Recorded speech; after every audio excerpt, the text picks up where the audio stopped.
अचल निवासाय नित्याय परमात्मने बलभद्र सुभद्राभ्यां जगन्नाथाय ते नमः। जगदानंद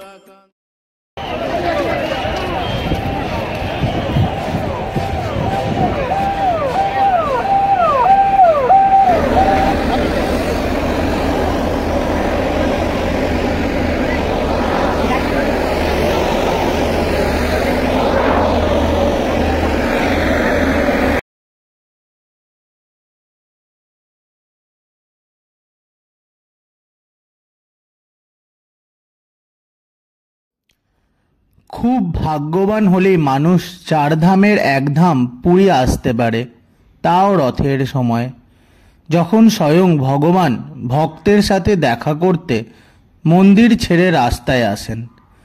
ভগবানকে সহজে পাওয়া যায় না, তাই আমাদের যাত্রাও খুব সহজ ছিল না। একের পর এক ট্রেন ক্যান্সেল হতে থাকে সেদিন। জেনারেলে লাখ লাখ লোকের ভিড় ঠেলে 3টের সময় এসে পৌঁছালাম পুরীতে। চারিদিকে শরণার্থীর ভিড়। উড়িষ্যা গভর্নমেন্ট খুব সুন্দর ব্যবস্থাও করেছে। রয়েছে থাকা খাওয়ার ব্যবস্থা, রয়েছে ফ্রি ওয়াইফাই। চারিদিকে কড়া নিরাপত্তায় ঢেকে ফেলা হয়েছে পুরীকে।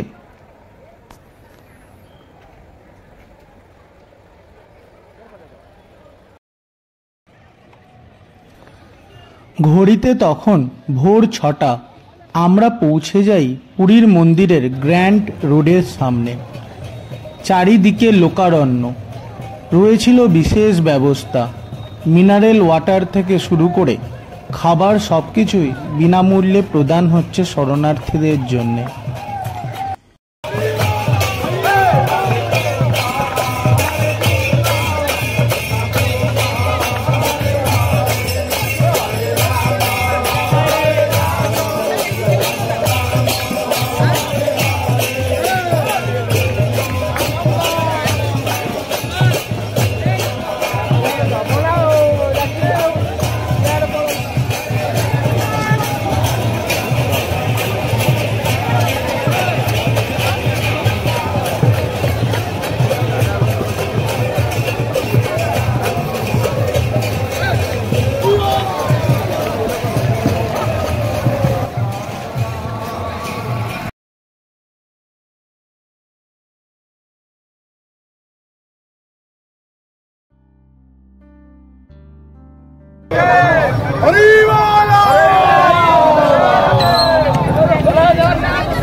পুরীর মন্দির অলৌকিক ঘটনাতে ভরা, যেখানে সায়েন্সও হার মানায়।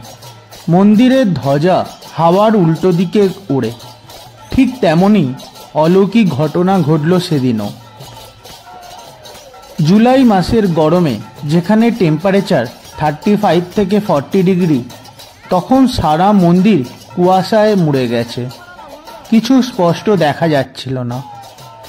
কুয়াশা কাটল ঠিক তখন যখন জগন্নাথ দেব রথে উঠলেন।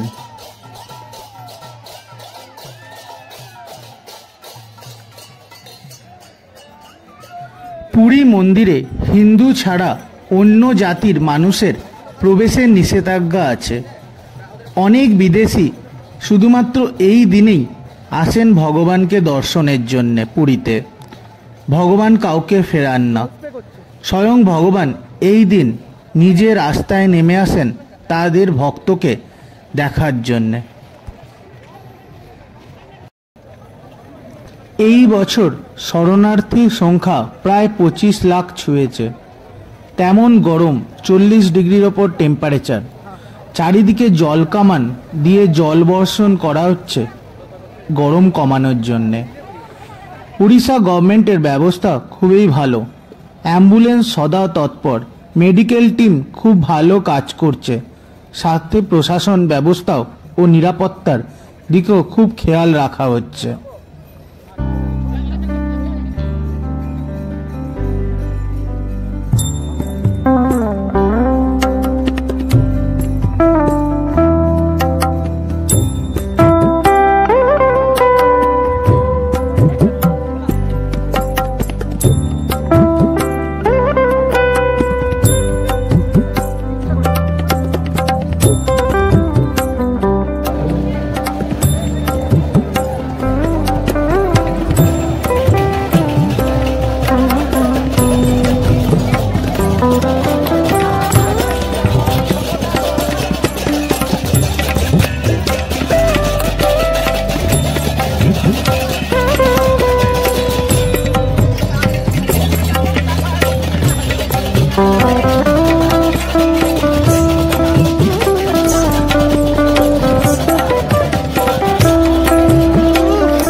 এখন সময় ভোর 8টা।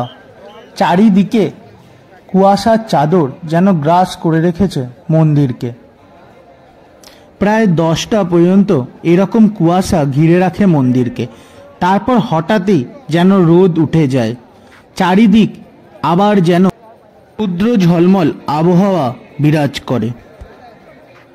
সবার সামনে বাঁ দিকে লাল আর সবুজ রঙের রথটি হলো ভাই বলরামের, মাঝখানে লাল আর কালোয় মোড়া রথটি হলো প্রভু জগন্নাথ দেবের, আর একদম সবথেকে ডান দিকের লাল ও হলুদ রঙের রথটি হলো মাতা সুভদ্রার। সোনার কুঠার দিয়ে কাটা নিম গাছ দিয়ে তৈরি হয় প্রতি বছর এই রথ, যার খরচ আনুমানিক 2 থেকে 3 কোটি টাকা প্রতি রথের। মাপ ঝোপের জন্যে কোনো রকম স্কেল ব্যবহার করা হয় না, থাকে না কোনো পেরেকেরও ব্যবহার। জগন্নাথ দেবের রথের নাম হলো নন্দী ঘোষ। এই রথের সারথি হলেন দারুক। 16টি চাকা বিশিষ্ট এই রথের উচ্চতা হলো 44 ফুট। রথের চাকার পরিধি 6 ফুট 6 ইঞ্চি। জগন্নাথ দেবের এই রথ যে রশ্মি দিয়ে টানা হয় তার নাম শঙ্খচূড়া নাগুনি। প্রায় 832টি কাঠের টুকরো দিয়ে বানানো হয় এই রথ। ভাই বলরামের রথের নাম তালধ্বজ, রশ্মির নাম বাসুকি নাগা, চালক মাতিলা। প্রায় 763টি কাঠ ব্যবহার হয় এই রথে।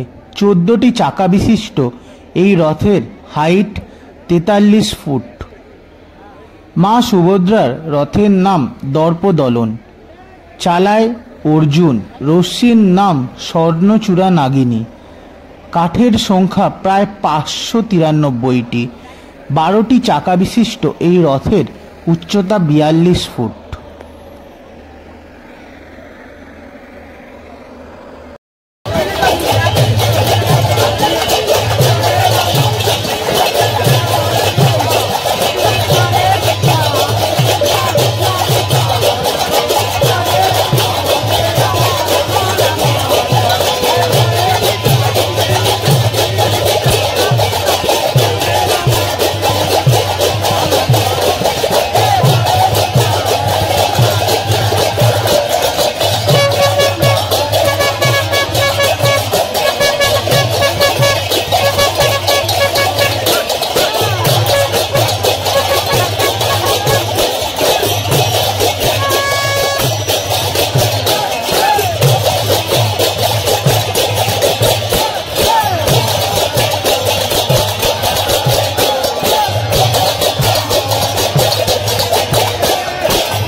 দেখা পেলাম খুব কাছ থেকে পুরীর এমপি সম্বিত পাত্রর।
এরপর শুরু হয় বিশেষ অনুষ্ঠান ছড়পহনারা। রাজা পালকি চেপে মন্দিরে আসেন, সোনার ঝাঁটা দিয়ে পরিষ্কার করেন রথ ও রথ পরিক্রমার রাস্তা। তারপর শুরু হয় রথযাত্রা। রথ মন্দির ছেড়ে অগ্রসর হয় মাসির বাড়ির উদ্দেশ্যে। গুন্ডিচা মন্দিরে গিয়ে শেষ হয়। 7 দিন রথ এখানেই থাকে। তারপর জগন্নাথ দেব তার ভাই ও বোনের সাথে আবার ফিরে আসেন মন্দিরে। শত শত দর্শক আবারও অপেক্ষা করে এই একটি বছর, এই একটি দিনের জন্যে।